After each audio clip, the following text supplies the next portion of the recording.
really, really healthy for me because I am a person who started on Broadway, and I've always been a musical theater person. I've always been an actress. I missed acting. I really spent a lot of time on tour and cranking out these albums and following the incredible response to my pop music. It was the most incredible blessing ever, but it kind of took over in a way that human Ari wasn't sure she planned for.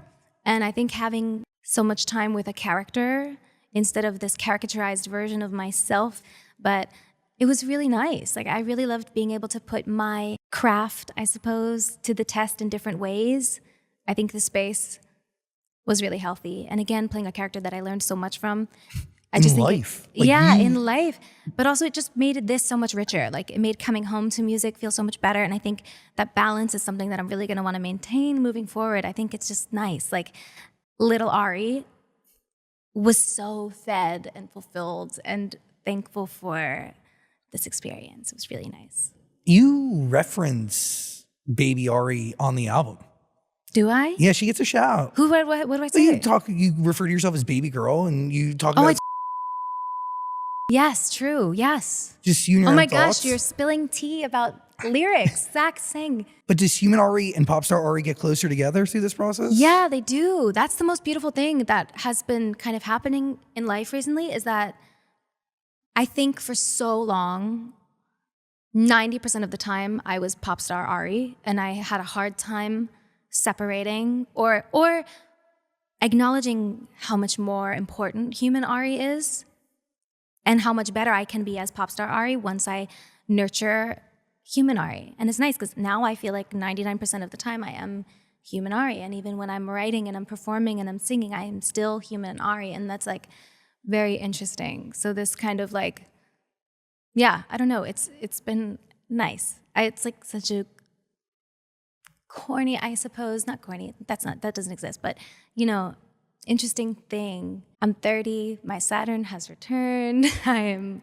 like feeling it. So like present every day. And it's just interesting. I was literally thinking that there's something over the last couple of years where experiences and opportunities and a bunch of things happen, and to a certain degree happen for a reason, right? Yeah. Like even grabbing Wicked and becoming Linda. My God. So much growth comes from her. From her, from time spent with her, But the universe essentially sets you up for that, right? Like I personally, throughout our entire relationship, I never saw something that you were more passionate about, focused on. Truly. I mean, like emotionally, physically, mentally invested. It was like you were training for the Super Bowl. Like I remember you'd show up early to the auditions and you'd circle the block. Yeah. Like, I mean, the universe put that all together for a reason that leads you into this ginormous growth that is connected to Saturn returning. Maybe, truly. Yeah. I mean, why question it? But I think, yeah, it's definitely something that I have never wanted something as badly as I did this. And I tried to use that to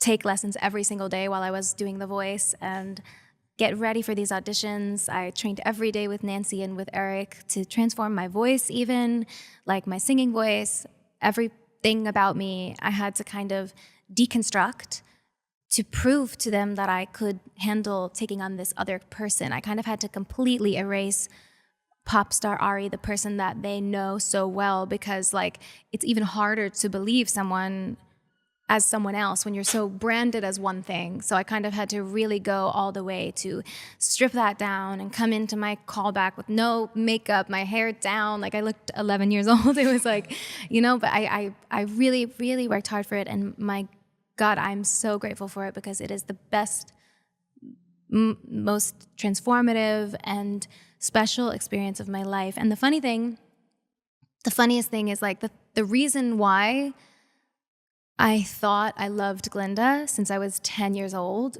is so not what makes us so adjacent to one another. Like it's so the high notes and the comedy and the pink and the laughs and being, you know, the clown is like what I was attracted to when I was 10, but it's so interesting that there's a lot more to it underneath the surface. What do you learn about her that you didn't pick up from seeing Wicked? I don't know, you've probably seen it at least a dozen times now. Yeah, of course. And I've always loved her so much, as we know, but I love her so much more after spending so much time with her. She's so strong. She's so strong.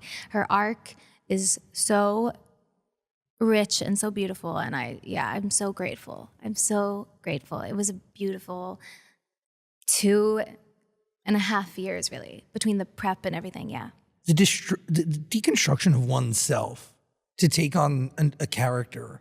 In that process, like, you have to learn things about you, and your awareness has to be different, right? Yeah, absolutely. It's interesting because it's like spending so much time in a character's body, and as someone else, you get used to certain things. Like your brain kind of gets used to certain behaviors. Like something that Glinda has is like this very sure sense of self. And she's not very apologetic. She's very good. She's very kind, but she's like very certain. She takes up a lot of space unapologetically. And I think I, maybe before knowing Glinda and spending a lot of time with her, would cram myself into tiny little spaces and be kind of apologetic about Totally. what I come with and who I am and my anything. I would sort of be like a, hope you're all right.